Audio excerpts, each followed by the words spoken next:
Hare Krishna, Chapter 16 Subduing Kaliya. When he understood that the water of Yamuna was being polluted by the black serpent Kaliya, Lord Krishna took action against him and made him leave the Yamuna and go elsewhere, and thus the water became purified. When this story was being narrated by Sukadev Goswami, Maharaja Parikshit became eager to hear more about Krishna's childhood pastimes. He inquired from Sukadev Goswami how Krishna chastised Kaliya, who had been living in the water for many years. Actually, Maharaja Parikshit was becoming more and more enthusiastic to hear the transcendental pastimes of Krishna, and his inquiry was made with great interest. Sukadev Goswami narrated the story as follows. Within the river Yamuna, there was a great lake, and in that lake, the black serpent Kaliya used to live. Because of his poison, the whole area was so contaminated that it emanated a poisonous vapor 24 hours a day. If a bird happened to even pass over the spot, it would immediately die and fall down into the water. Due to the poisonous effect of the Yamuna's vapors, the trees and grass near the bank of the Yamuna had all dried up. Lord Krishna saw the effect of the great serpent's poison. The whole river that ran before Vrindavan was now deadly. Krishna, who adventured himself just to kill all undesirable elements in the world, immediately climbed up into a big kadamba tree on the bank of the Yamuna. The kadamba is a tree bearing round yellow flowers that is generally seen only in the Vrindavan area.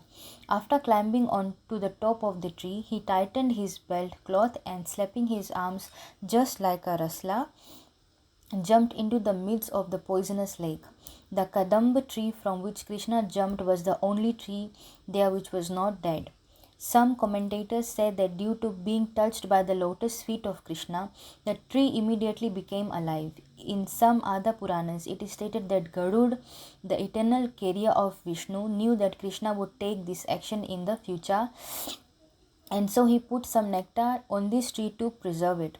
When Lord Krishna jumped into the water, the river overflooded its banks to a distance of 100 yards, as if something very large had fallen into it. This exhibition of Krishna's strength is not at all uncommon because he is the reservoir of all strength.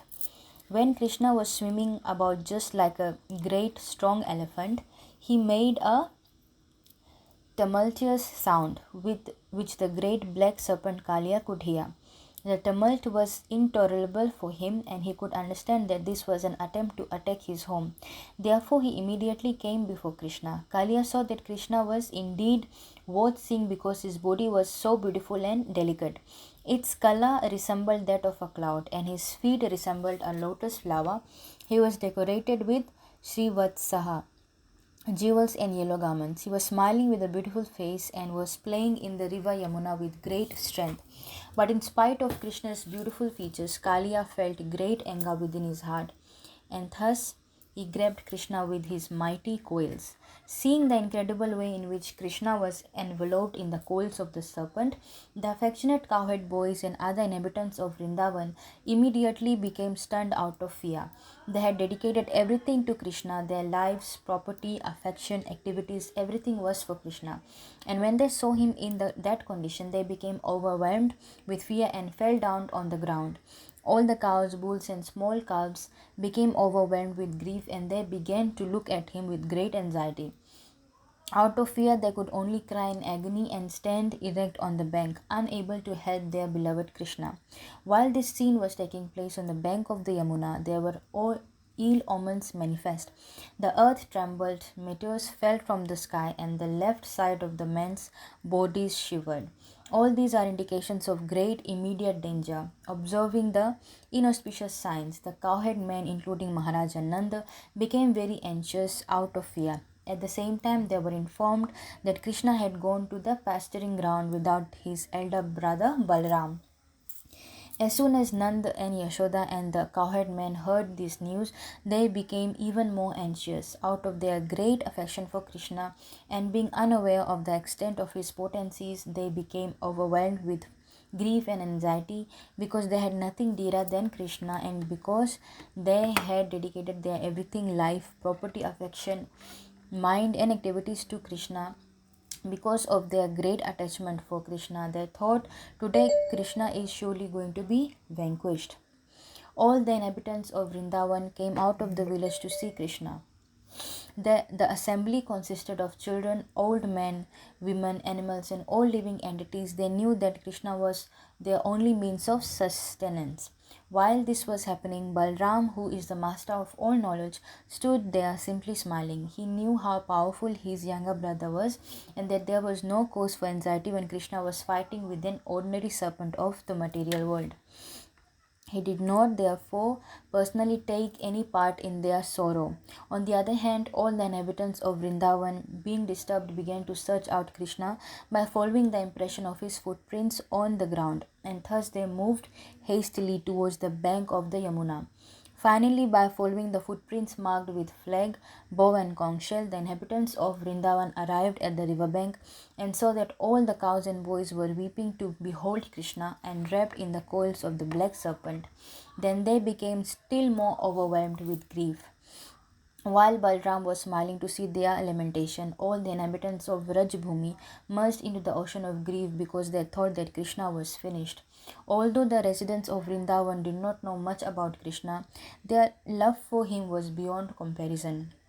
As soon as they saw that Krishna was in the river Yamuna, enveloped by the serpent Kaliya, and that all the boys and cows were lamenting, they simply began to think of Krishna's friendship, his smiling face, his sweet words, and his dealings with them.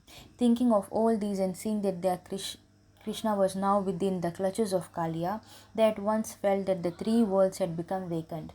Lord Chaitanya also said that he was seeing the three worlds as vacant as for want of Krishna. This is the highest stage of Krishna consciousness. Almost all of the inhabitants of Vrindavan had the highest ecstatic love for Krishna. When Mother Yashoda arrived, she wanted to enter in the river Yamuna, and being checked, she fainted. Her friends, who were equally aggrieved, were shedding tears like torrents of rain or waves of the river. But in order to bring Mother Yashoda to consciousness, they began to speak loudly about the transcendental pastimes of Krishna. Mother Yashoda remained still as if dead, because her consciousness was concentrated on the face of Krishna. Nanda and all other cowherd men who had dedicated everything, including their lives, to Krishna, was ready to enter the waters of the Yamuna. But Lord Balram checked them because he was in perfect knowledge that there was no danger. For 2 hours, Krishna remained like an ordinary child, gripped in the coils of Kaliya. But when he saw that all the inhabitants of Gokul, including his mother and father, the gopis, the boys, and the cows, were just on the point of death, and that they had no shelter for salvation from imminent death, Krishna immediately freed himself. He began to expand his body, and when the serpent tried to hold him, he felt a great strain. On account of the strain, his coils slackened, and he had no alternative but to let loose the personality of Godhead Krishna from his grasp. Kaliya then became very angry, and his great hoods expanded. He exhaled poisonous fumes from his nostrils, his eyes blazed like fire, and flames issued from his mouth. The great serpent remained still for some time, looking at Krishna, licking his lips with bifurcated tongues. The serpent looked at Krishna with double hoods, and his eyesight was full of poison. Krishna immediately pounced upon him just as Garud swoops upon a snake. Thus attacked, Kaliya looked for an opportunity to bite him. But Krishna moved around him. As Krishna and Kaliya moved in a circle, the serpent gradually became fatigued, and his strength seemed to diminish considerably. Krishna immediately pressed down the serpent's hoods and jumped up on them. The Lord's lotus feet became tinged with red from the rays of the jewels on the snake's hoods. Then who is the original artist of all fine arts such as dancing, began to dance upon the hoods of the serpent, although they were moving to and fro. Upon seeing these, the denizens of the upper planets showered flowers, beat drums, played different types of flutes, and sang various prayers and songs. In this way, all the denizens of heaven, such as the Gandharvas, Siddhas, and demigods, became very pleased. While Krishna was dancing on his hoods, Kaliya tried to push him down with some of his other hoods. Kaliya had about 100 hoods, but Krishna took control of them. He began to dash Kaliya with his lotus feet, and this was more than the serpent could bear. Gradually, Kaliya was reduced to struggling for his very life. He vomited all kinds of refuse and exhaled fire. While throwing up poisonous material from within, Kaliya became reduced in his sinful situation. Out of great anger, he began to struggle for existence and tried to raise one of his hoods to kill the Lord. The Lord immediately captured that hood and subdued it by kicking it and dancing on it. It actually appeared as if the Supreme Personality of Godhead Vishnu was being worshipped. The poisonous emanating from the mouth of the serpent appeared to be like flower offerings. Kaliya then began to vomit blood instead of poison. He was completely fatigued. His whole body appeared to be broken by the kicks of the Lord. Within his mind, however, he finally began to understand that Krishna is the Supreme Personality of Godhead, and he surrendered unto him. He realized that Krishna is the Supreme Lord, the Master of everything. The wives of the serpent, known as the Nagapatnis, saw that their husband had been subdued by the Lord's kicking and that he was almost at that point of death due to bearing the heavy burden of the Lord, within whose abdomen the whole universe remains. Kaliya's wives prepared to worship the Lord, and in their haste their clothes, hair, and ornaments became disarrayed. They also surrendered unto the Supreme Lord and began to pray. They appeared before him, put forth their offspring, and anxiously offered respectful obeisances. Falling down on the bank of the Yamuna, the Nagpatnis knew that Krishna is the shelter of all surrendered souls, and they desired to release their husband from the impending danger by pleasing the Lord with their prayers. The Nagapatnis began to offer their prayers as follows. O Lord, you are equal to everyone. For you there is no distinction between your sons, friends, or enemies. Therefore, the punishment which you have so kindly offered to Kaliya is exactly befitting. O Lord, you have descended especially for the purpose of annihilating all kinds of disturbing elements within the world, and because you are the absolute truth, there is no difference between your mercy and your punishment. We think therefore that this apparent punishment of Kaliya is actually some benediction. We consider that your punishment is your great mercy upon us, because when you punish someone, it is to be understood that the reactions of his sinful activities are eradicated.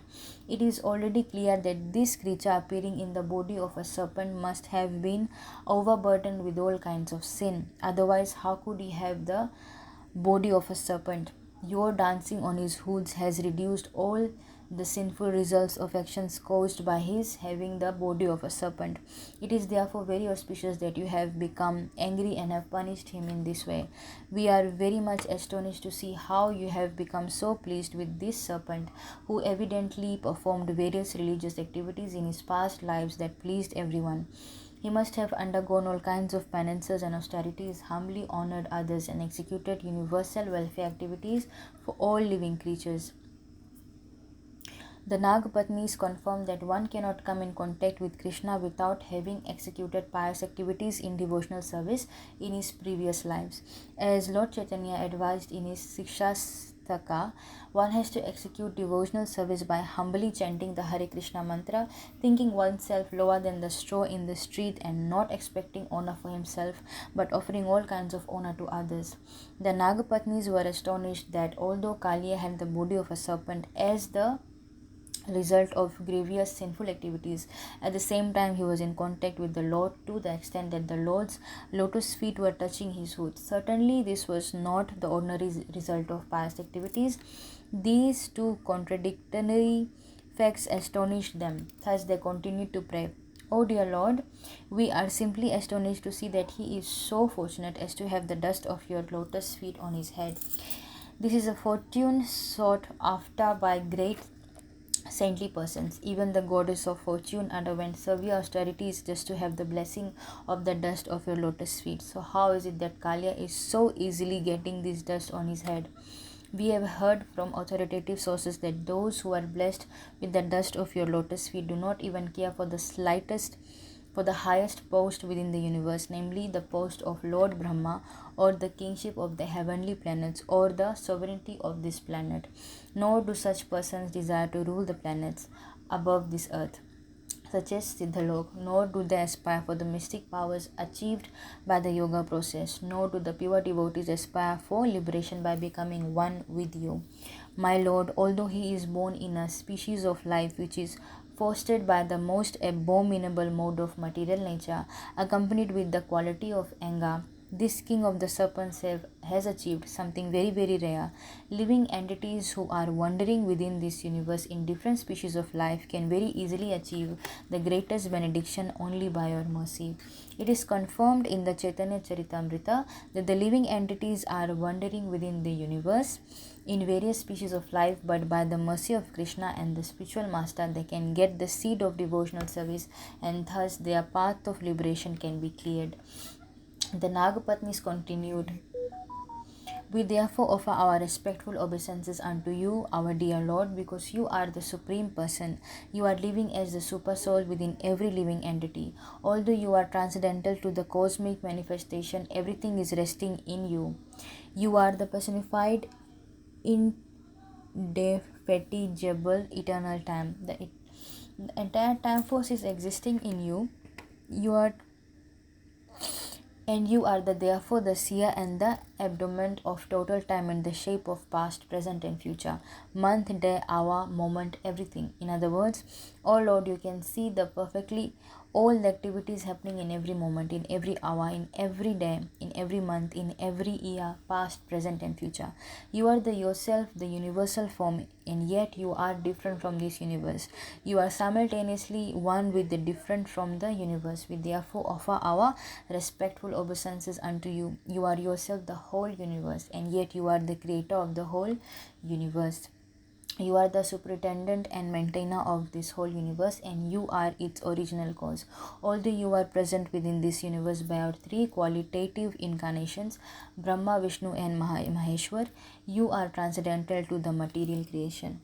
Although you are the cause of the appearance of all kinds of living entities, their senses, their lives, their minds, their intelligence, you are to be realized by our internal energy. Let us therefore offer our respectful obeisances unto you, who are unlimited, finer than the finest, the center of all creation and knower of everything.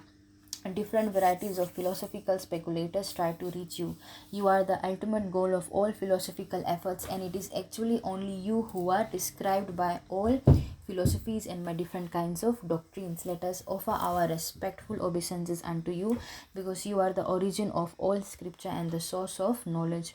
You are the root of all evidences, and you are the supreme person who can bestow upon us the supreme knowledge. You are the cause of all kinds of desires, and you are the cause of all kinds of satisfaction. You are the Vedas personified. Therefore, we offer you our respectful obeisances. Our dear Lord, you are the Supreme Personality of Godhead Krishna, and you are also the Supreme Enjoyer.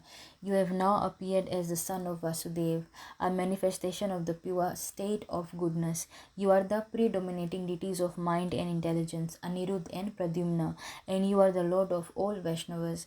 By your expansion as the Chatur Yuha, namely Vasudeva, Shankarshana, Anirudh and Pradyumna, you are the cause of the development of mind and intelligence.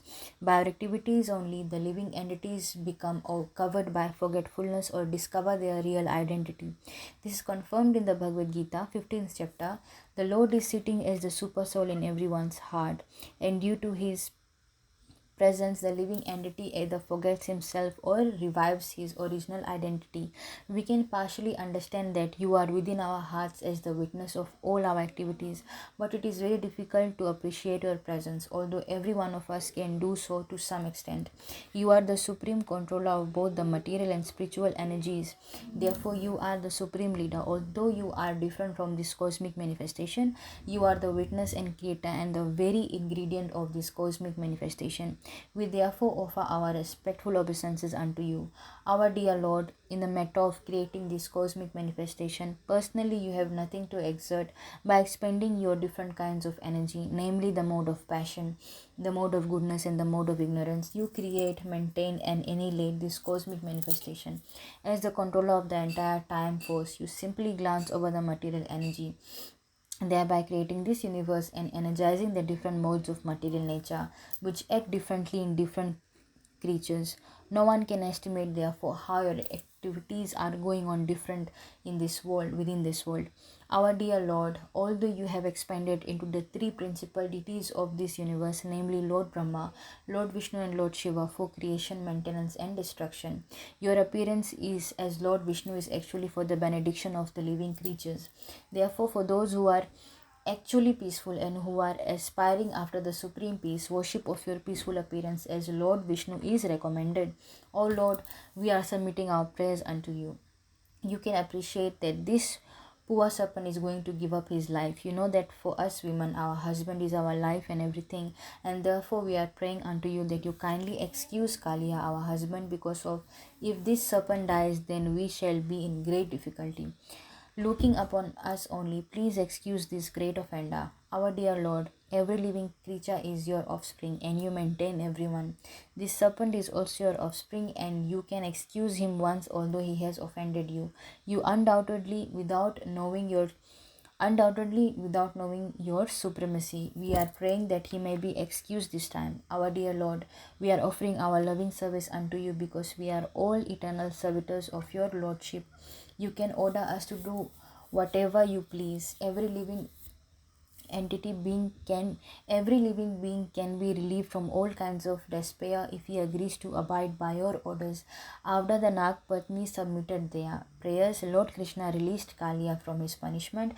Kaliya was already unconscious from being struck by the Lord. Upon regaining consciousness and being released from the punishment, Kaliya got back his life force and the working power of his senses. With folded hands, he humbly began to pray to the Supreme Lord Krishna. My dear Lord, I have been born in such a species that by nature I am angry and envious, being in the darkest region of the mode of ignorance. Your Lordship knows well that it is very difficult to give up one's natural instincts, although by such instincts the living creature transmigrates from one body to another. It is also confirmed in the Bhagavad Gita that it is very difficult to get out of the clutches of the material nature. But if anyone surrenders unto the Supreme Personality of Godhead Krishna, the modes of material nature can no longer act on him. My dear Lord, Kaliya continued, you are the original creator of the modes of material nature by which the universe is created. You are the cause of the different kinds of mentality possessed by living creatures, by which they have obtained different varieties of bodies. My dear Lord, I am born as a serpent, therefore my natural instinct, I am very angry. How is it then possible to give up my acquired nature without your mercy? It is very difficult to get out of the clutches of your Maya. By your Maya we remain enslaved. My dear Lord, kindly excuse me for my inevitable material tendencies. I surrender unto you, and now you can punish me or save me as you desire. After hearing this, the Supreme Personality of Godhead, who was acting as a small human child, ordered the serpent thus, you must immediately leave this place and go to the ocean. Leave without delay. You can take with you all your offspring, wives, and everything that you possess. Don't pollute the waters of the Yamuna.